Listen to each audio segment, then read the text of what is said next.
It's with great pleasure I now introduce Dr. Mary Foster, who will bring to our attention not only her own survival, but other survivors who are with us tonight. Dr. Foster.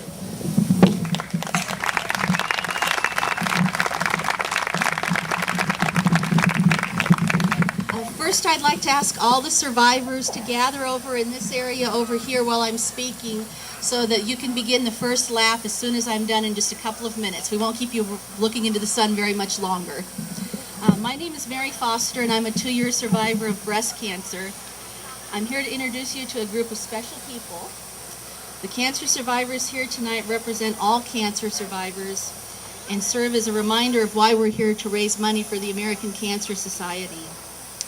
They're a symbol of the success in improving cancer survival rates, a main goal of the American Cancer Society. The money raised through this relay of life will help the American Cancer Society fund the research that brings us new diagnostic tests and treatments, as well as access to services for cancer patients. Their website brings information to patients and their families and doctors around the world. Even their TLC, it's called Tender Loving Care Catalog, offers low-cost hats and wigs and supplies to cancer patients, and even I've used it myself. Now there's a song that says, I've looked at life from both sides now. And I guess you could say that I've looked at cancer from 3 sides now, but each time with a different perspective. I hate to admit it, but it was 20 years ago that I began medical school in 1983. And of course there was a lot to study about cancer, and their survival rates for many types of cancer were very low. When I started clinical rotations as a 3rd-year medical student, the very first patient I admitted to the hospital was a 21-year-old young man with cancer, and he died a few days later. Over the years I saw many patients who struggled with cancer, both young and old, some who survived and some who did not.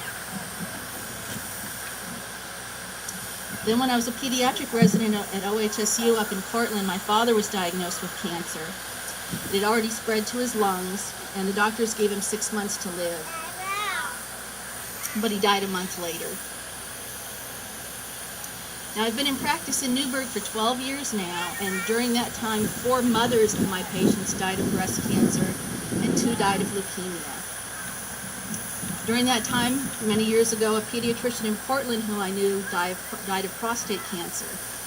And then a year later, his wife spoke at a pediatric symposium that I attended along with several hundred other medical professionals. She reminded us that we all needed to get regular checkups ourselves. She said her husband had never gone to the doctor until it was too late. Now, with all the people I met with cancer, I never thought it would happen to me, or at least that I wouldn't be at risk until I was older. Cancer was always something that happened to somebody else. And then 2 years ago, I was diagnosed with breast cancer. The first place I went to look up information was in Harrison's textbook of internal medicine. And those of you who are in the medical field know that that's the Bible of internal medicine, adult medicine. The only thing was my book was 20 years old, the one that I bought in medical school. But it was the only book on adult medicine in my office. All my other books were on pediatrics, children's diseases.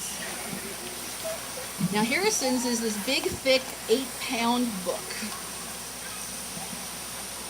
The statistics for breast cancer were exceedingly grim. For my stage of breast cancer, there was only a 20% chance of surviving disease-free for 5 years and 40% chance of surviving for 5 years at all. I didn't like those numbers. Then I found the American Cancer Society website. There was information for parents, for patients, as well as for medical personnel, and I wanted to know all the gory details, so I clicked on the button for medical providers. To my surprise, I learned that survivor statistics had improved dramatically.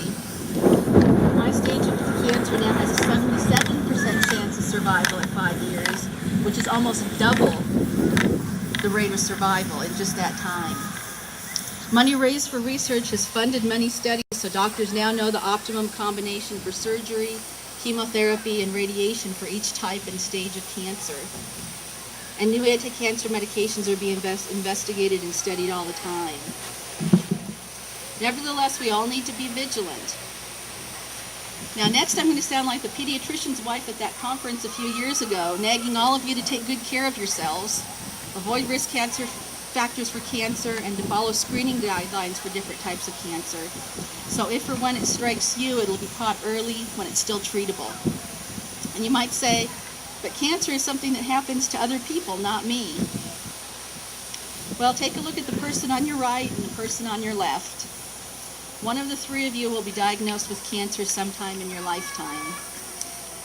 Yes, as Reverend Sealander mentioned earlier, the current cancer statistics are that 1 out of 3 Americans is diagnosed with cancer sometime in their lives, and 1 out of 4 or 1 out of 5 die of cancer. So if there's nothing else that you remember from tonight, remember to see your doctor and learn what screening tests you need to do. Remember that if you're diagnosed with cancer, there's an excellent chance that you will be a survivor. Now with that lecture over, it's time to introduce our survivors and celebrate their victory. I hope most of our survivors are over here to begin our first lap by now, and if not, please make your way over here so you can join the survivors to walk. Everybody's in alphabetical order, and I'll be telling you how many years they've survived if I know. And if I forget anybody or if anybody else is a survivor, please let me know. We'll get you a t-shirt and some other goodies too. We'll begin with Karen Berberian, who survived for 4 years.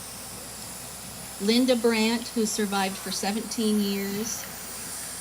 Tom Cook, 3 years. Ruth Flood, 2 years. Barbara Hindman, 12 years. Kathleen Mackin, 11 years. Martha Maffin, 11 years. Tiana Martinez, 9 years. Cynthia McCracken, 1 year. Pat Magera, 28 years. David Paul, 15 years. Christy Perry, 12 years. Pete Peterson, 8 months. Susan Purcell, 1 month. Christy Riley, 2 years. Nina Rust. Gwen Schwab, 1.5 years.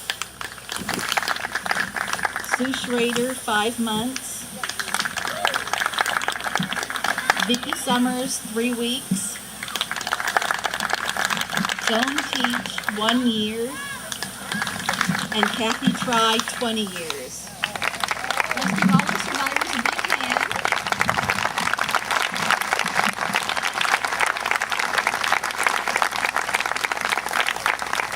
Our first lap will be all of our survivors walking around the track.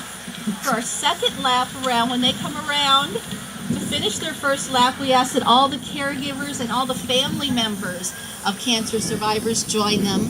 And then after that, all the teams will compose the third lap and we'll begin our relay.